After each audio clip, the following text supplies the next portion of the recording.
पारंपरिक बुलडोजर जिसे लगातार चलाया जा रहा है। BHU के जो चांसलर हैं वो महिला विश्वविद्यालय पहुंच गए रोजा इफ्तारी के लिए, तो उनके खिलाफ नारे लग रहे हैं, उनके पुतले फूके जा रहे हैं, लोगों में एक डर पैदा करने की मानसिक तौर पर कोशिश की जा रही है। उसके खिलाफ क्या कहेंगे? मैं बार बार ये कहती हूँ, इस बुलडोजर को केवल एक मशीन के रूप में मत देखो। मशीन को तो हम लोग सब रोक सकते हैं, लेकिन ये बुलडोजर उस खतरनाक और संकीर्ण विचारधारा जिसको सावरकर ने हिंदुत्व के नाम दिया, उस हिंदुत्व के आधार पर विचारधारा को जो मनुवादी सोच पर आधारित है, वो बुलडोजर उस विचारधारा को और उसके संबंध में संघ परिवार और बीजेपी के उस रणनीति को,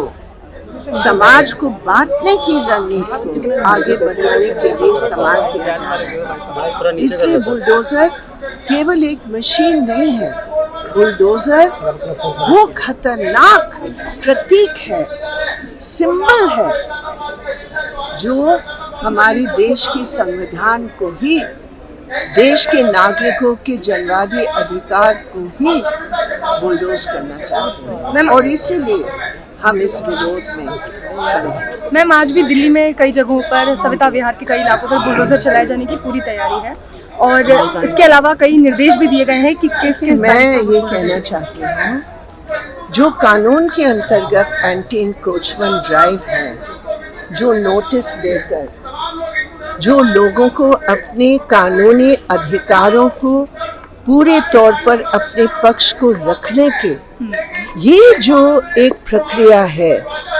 कहीं भी किसी भी देश के किसी भी कोने में कानूनी प्रक्रिया की धज्जियां उड़ाकर बुलडोजर चलाना, इसका हम विरोध करते हैं।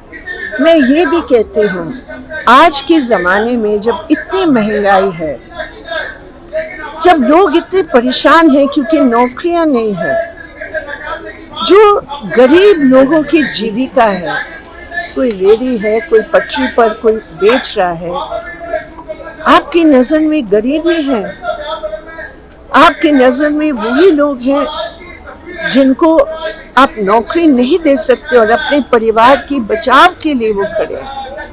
चाहे हिंदू हो या मुसलमान हो, गरीब मेहनत करने वाला, उस मेहनत की इज्जत तो करो। उस रेडी को तोड़कर लगभग 80 रेडी टूटे उस दिन जहांगीरपुरी में, किसका फायदा हुआ? किसका फायदा? मैम, उन्नाव से बीजेपी में महिलाओं से मिली, वो बोले इतने मुश्किल से हजारों रुपया के खर्चा करके हम लोग रेडी बनाए, और आज बिगैर नोटिस के हमें सामान भी नहीं बचाने दिया। तो ये एक, क्या कहेंगे, जहरीली शक्ति है जो देश के गरीबों को, पता नहीं, ये मारना चाहते हैं, उनके अधिकारों को मारना चाहते हैं। बहुत गलत है, इसलिए हम लोग। मैम, उन्नाव से बीजेपी के सांसद हैं, मैम उन्नाव से बीजेपी के सांसद हैं साक्षी महाराज, कंफर्टेबल? उन्नाव से बीजेपी के सांसद है साक्षी महाराज, उनका बयान आया है कि पुलिस पर भरोसा नहीं करना है और जिहादियों से निपटने के लिए अपने घर में तलवार और हथियार रखने हैं। देखिए, आप देखिए कितनी दोहरी नीति है। आप जगेश मेवानी को एक झूठे, बिल्कुल झूठे इल्जाम पर, एक दलित, एक संघर्षरत, एक चुना हुआ इंडिपेंडेंट MLA को, जो मोदी जी के खिलाफ एक सही बात बोले, उसको आपने उठाकर असम में बेल के बाद भी झूठे आरोप लगाकर गिरफ्तार कर लिया।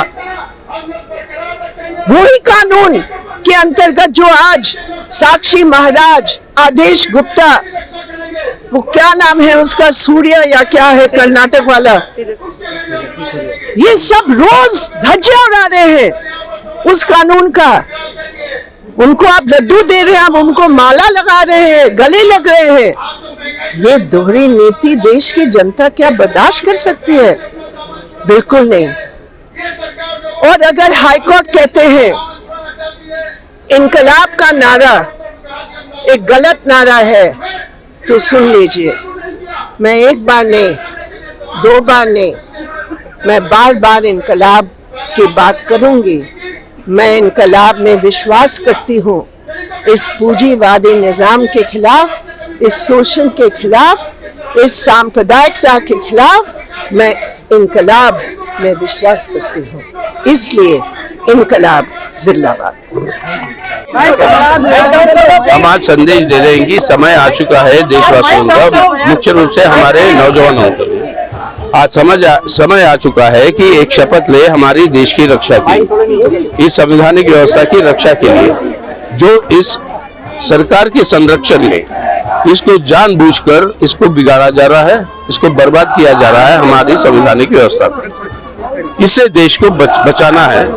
और आज हमारी सरकार और प्रधानमंत्री जो चुप है इन सवालों पे, जिस तरीके की बुलडोजर की राजनीति, जिस तरह की नफरत और हिंसा के आधार पर अल्पसंख्यकों के ऊपर जो हमले जो हो रहे हैं, इसके बारे में उनका चुप रहना वो एकमात्र संदेश है कि इन तत्वों का पूरा संरक्षण ये सरकार कर रही है। अगर ये सरकार संविधान को बचा नहीं पाएगी तो ये सरकार को सरकार में रहने की अधिकार नहीं है।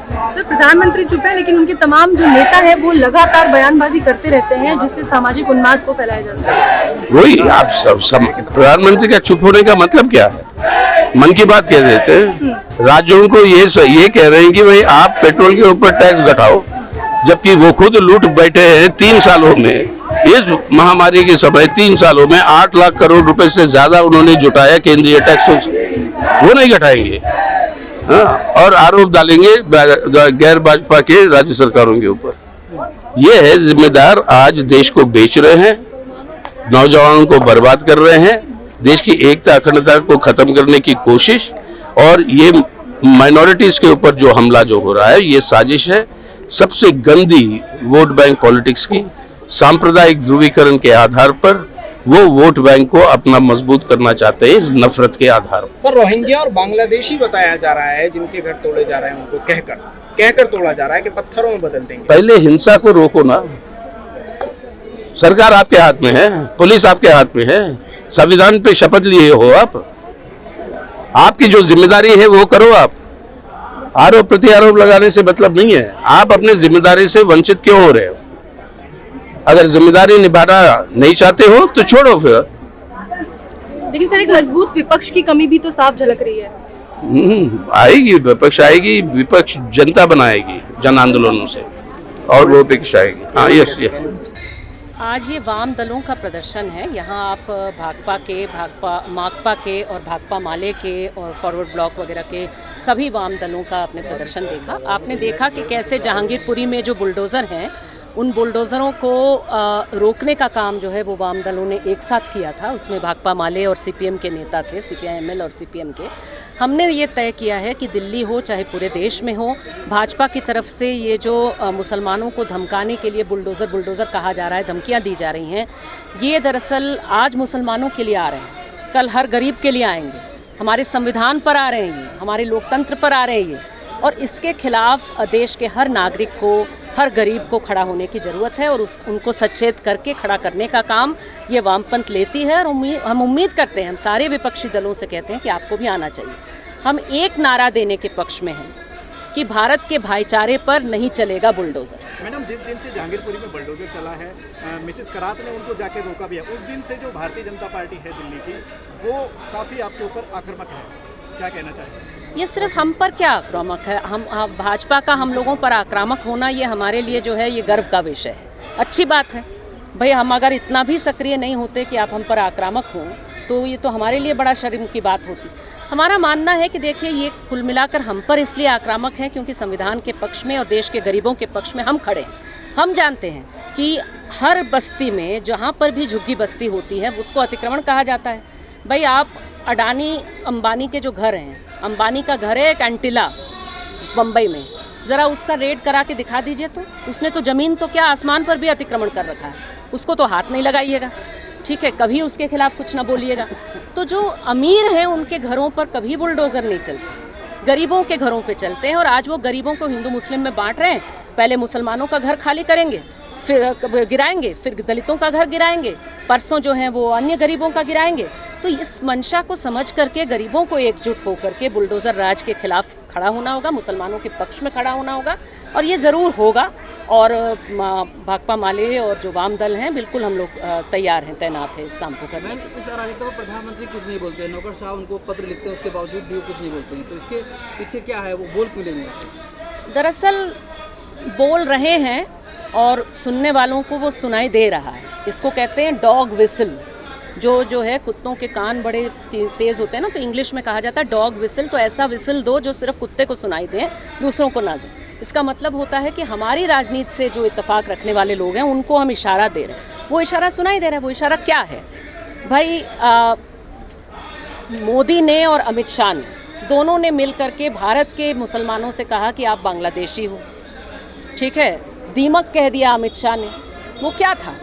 उसी को सुन करके असम में बुलडोज़र चले पहले। हम याद रखते हैं भाई, वामपंथी लोग जल्दी भूलते नहीं हैं। हमने पूरा जो है हिसाब बना रखा है। असम में चले बुलडोज़र, मुसलमानों के, गरीब मुसलमानों को ये कह करके कि तुम बांग्लादेशी हो और तुम्हारा अतिक्रमण करेंगे। रोहिंगा शब्द को उन्होंने गाली बना दिया। रोहिंगा जो शरणार्थी हैं, जिनके पास कुछ नहीं है, भगाया गया है, उनके पास किसी देश की नागरिकता नहीं है बेचारे, उनको जो है कुछ हज़ार लोग, मुश्किल से 10,000 लोग होंगे भारत में, उनको जो है आप शरणार्थी का नाम को गाली बना रहे हैं, मुसलमानों को कह रहे हैं। जो बांग्ला भाषी मुस्लिम है भारत में, उसको आप बांग्लादेशी कह रहे हो और भगाने की बात कर रहे हैं। तो ये जो भाषा है, ये सीधा मोदी शाह से आता है, और इसीलिए उनकी चुप्पी नहीं है। उनका वो ग्रीन सिग्नल है, वो ग्रीन सिग्नल फ्लैश कर रहा है उनके लोगों को, और ये कर रहे हैं। लेकिन मेरा मानना है कि अगर इनकी बुलडोज़र को रोकना है, और ये समझ करके रोकना है कि वो क्या ख़तरनाक चीज़ है, ये कैसे हम सबको बांट करके वो यहाँ हमारे सबके ऊपर जो है अंबानी अडानी का राज ये करेंगे, थोपेंगे हमारे ऊपर, और हिंदू राज के नाम पर ये मनुस्मृति का राज थोपेंगे हम सारे लोगों पर।